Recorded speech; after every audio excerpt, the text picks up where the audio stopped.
Sly Cooper is dead. Well, sort of. There is apparently a Sly Cooper movie and or TV series in the works, but that was announced a few years ago, so let's just say that the Sly Cooper series is dormant for now. The series hasn't seen any actual activity or new content since 2013, the year in which Sly Cooper Thieves in Time was released. Thieves in Time is the fourth and latest game in the series, and is the only game in the series not to be developed by Sucker Punch Productions. Instead, Thieves in Time was developed by Sanzaru Games, who were also responsible for the Sly Cooper HD collection on PS3 that released a few years earlier. Because of this, it's only natural that Thieves in Time feels like the odd one out in the series. I recently replayed all 4 Sly Cooper games in order, since it had been a while since I last played them and wanted to re-experience them. The one I was dreading to play the most was Thieves in Time due to its reputation among Sly Cooper fans. Thieves in Time is often labelled as the worst game in the series, a tragedy, a disappointment, the most disgusting thing to ever be placed onto a disc and sold. I went into it expecting the absolute worst, but I ended up enjoying Thieves in Time more than the first 3 games. I just could not fathom where all the hate for the game comes from, which is basically what I'll be rambling on about for however long this video turns out to be. I hope you'll enjoy the video, and if you do, consider subscribing and let me know what you think in the comments. So, is Sly Cooper Thieves in Time overhated? Well, let's find out.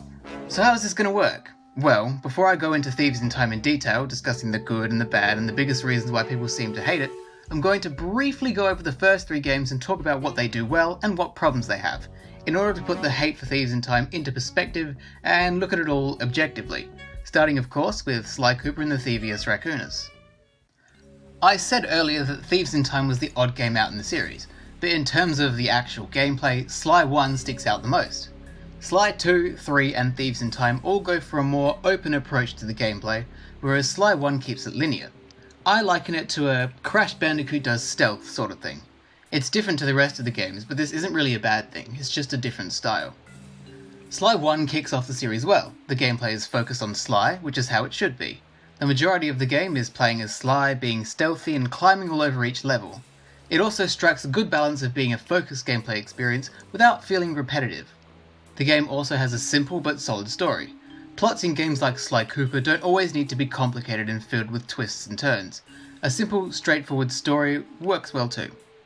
That being said, the game is not perfect. Firstly, while the gameplay is focused on stealth, it doesn't feel like you're playing as a thief. The games that follow Sly 1 are all set up as heists, and added gameplay mechanics like pickpocketing make you feel like you're stealing.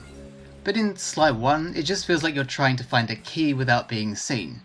There's hardly any stealing or the feeling of breaking into something aside from the vault, which I feel kind of misses the point of what Sly is supposed to be. Secondly, the one-hit death system is a bit harsh. It's fine with the lucky charms implemented, but I feel like it would have been fairer if it was a 3 hit point system instead of a 1 hit point system. I also said that the gameplay is mostly focused on Sly, which is a good thing, but when the gameplay ventures away from that standard Sly gameplay, it gets bad. Really bad. The vehicle sections, races, turret sections, minigames, they're all horrible. They either don't play well, aren't fun, or both. And there isn't even a reason for them being there, they just exist for more keys in the game. There's no narrative purpose for them. And speaking of not being fun, the boss fights are extremely dull, and the bosses themselves are quite one-dimensional and lacking in personality. My last complaint with Sly 1 is the soundtrack. It's a bit too atmospheric, and aside from 1 or 2 tracks, it's very forgettable. Moving on to Sly 2. Sly 2 made some major changes to the Sly Cooper formula which I feel improved the overall experience. The linear Crash Bandicoot level style was replaced with an open world sort of style, which opened up many more opportunities for stealth and exploration. Introducing new gameplay mechanics like pickpocketing in addition to this open world style definitely made you feel more like a thief than Sly 1 did. It was also cool to see Bentley and Murray take more prominent roles. Their unique abilities made the heists feel like more of a team effort than in Sly 1, where Sly tackled most of the missions on his own.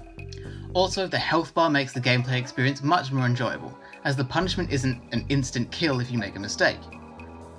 In Sly 2, even if you're spotted, you still have the opportunity to escape. Overall, I think the story is the best in the series, aside from the whole Clockler thing. The villains involved feel more inspired than in Sly 1, and they actually have connections to each other and work together, rather than just being a member of the Fiendish Five to kill a couple of raccoons, steal a book, and never work with each other again. Finally, the soundtrack is a lot better than Sly 1. Tracks like the Paris Rooftops theme and Dimitri's theme are really memorable and enjoyable. What's really strange about Sly 2 is that even though it adds new playable characters in Bentley and Murray and introduces and expands upon other gameplay forms from Sly 1, Sly 2 can get mind-numbingly repetitive. When you're playing a game like this, I don't think it's a good sign when you get deja vu from something you did 20 minutes earlier. I will say that the gameplay in Sly 2 is better than Sly 1, but even Sly 1's focused gameplay managed to not feel repetitive to the extent that Sly 2 does. While I do think it's cool that Bentley and Murray spend more time in the spotlight, it's pretty clear that they're not suited to the stealth gameplay.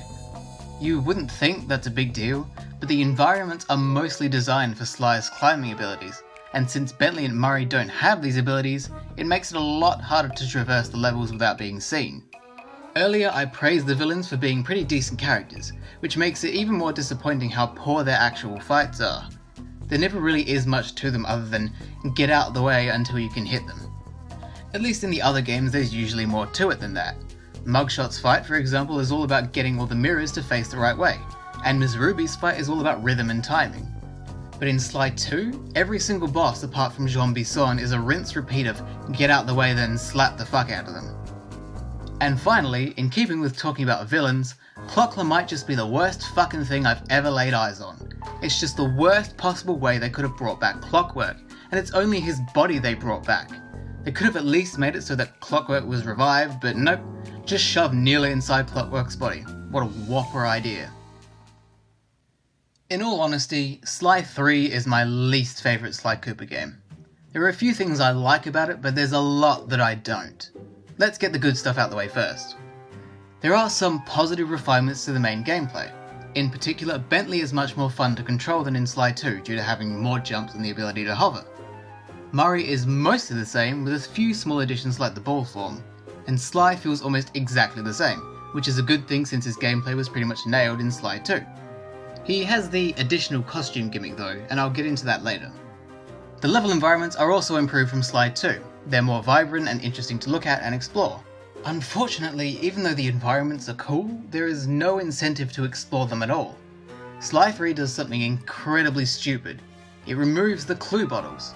The clue bottles were scattered around each level in the first two games and encouraged the player to explore the environments and receive a reward for it.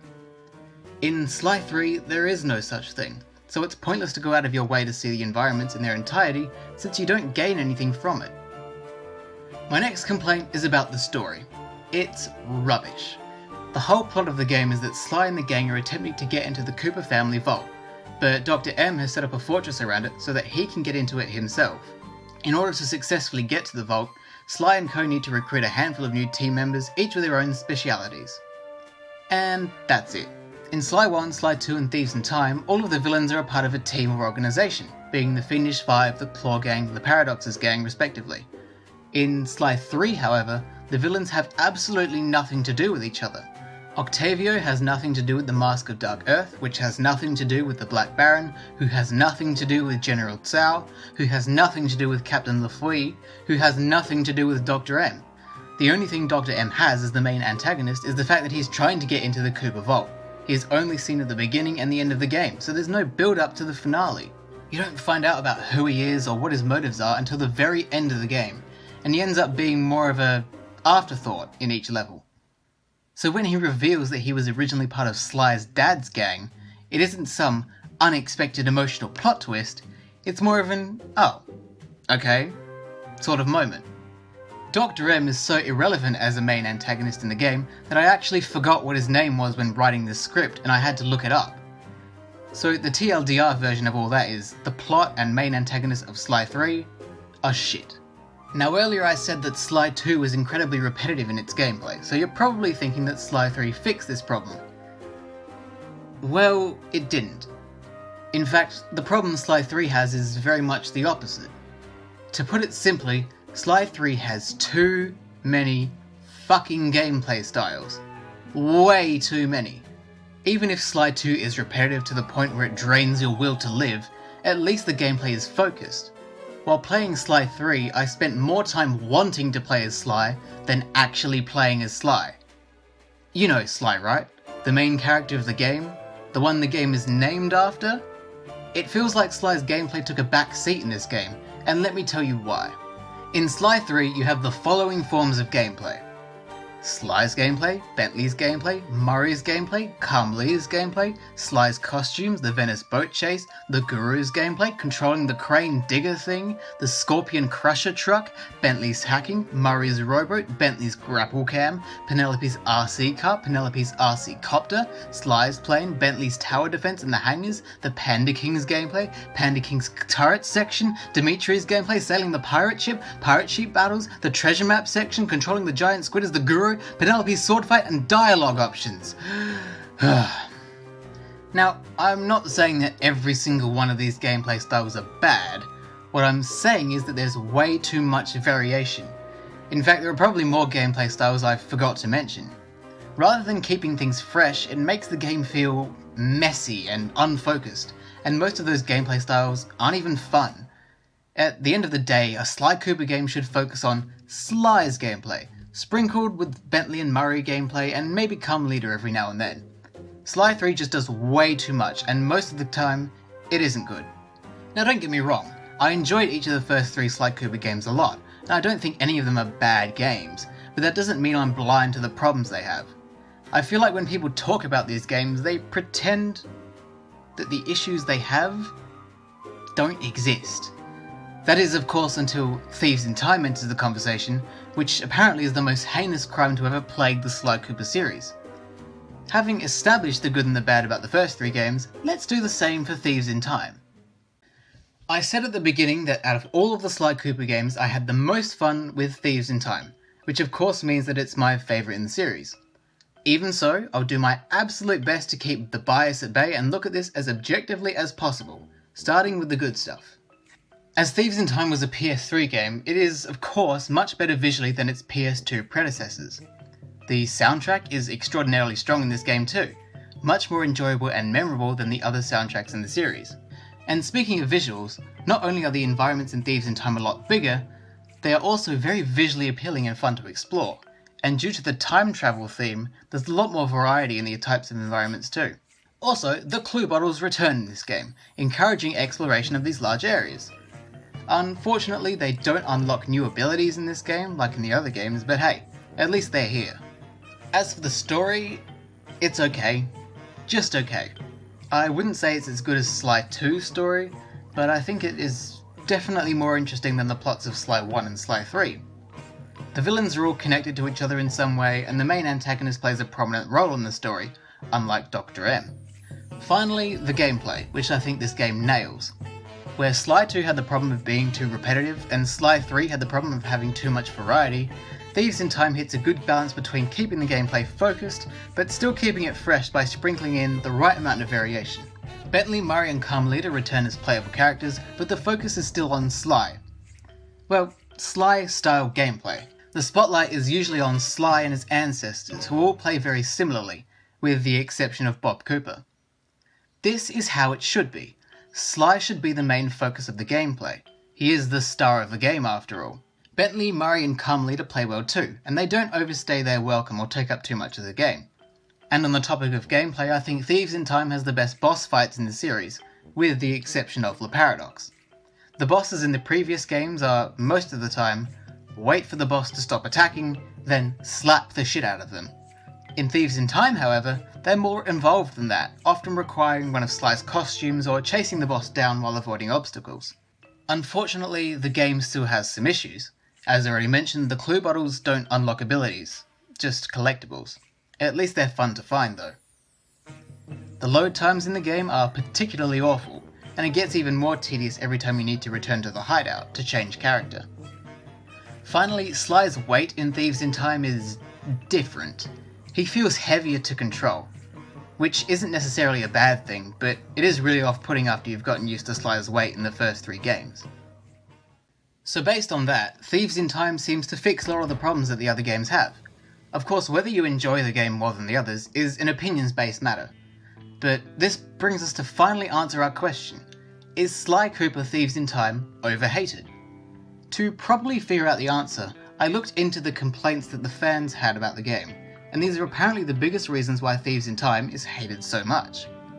The first thing is that the villains feel uninspired. This is a fair point, but if you've been paying attention to the whole series, quite a lot of the villains feel uninspired. With the exception of Mugshot, the Panda King, Dimitri, and maybe the Contessa and Neela, pretty much all of the villains are basic and one-dimensional. Because of that, it's pretty unfair to only hate on Thieves in Time for this, when it's been a problem throughout the whole series. I also saw complaints about the game having too many gimmicks. I can only assume this is referring to Sly's costumes, the Ancestors' situational abilities, hacking with the DualShock 3's 6-axis function, and the occasional vehicle segment. Sorry to burst your bubble with this, gamers, but if any game in the Sly Cooper series has too many gimmicks, Thieves in Time is not it. Sure, it has a few, but nowhere near as many as the clusterfuck of gimmicks that is Sly 3. To criticise Thieves in Time for this, but give Sly 3 a free pass is, again, unfair. The next thing I saw was the general criticism of using the time travel idea.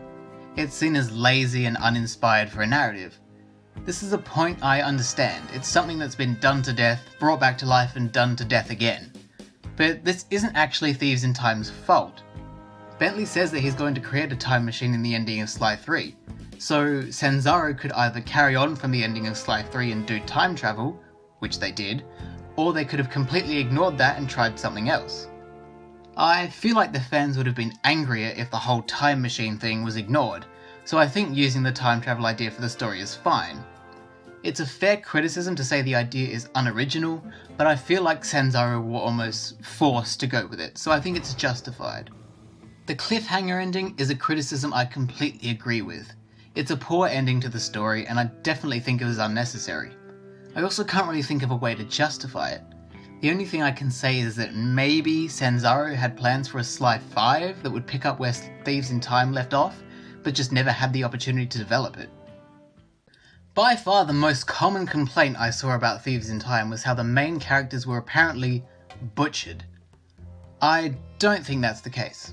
At all. And here's why. The complaints about Sly were that his personality was dominated by being wisecracking and sarcastic, but I found his personality to be pretty much in line with how he was in Sly 3. A tad more sarcastic than usual, but not too much. Besides, Sly Cooper as a series doesn't need to take itself so seriously anyway, so I never found it annoying or out of place. The complaints I saw about Bentley were that he was too confident and upbeat, which is out of character for him. And I understand what is meant by this, but I disagree. While he was lacking confidence in Sly 1, as the series progressed he became more and more confident.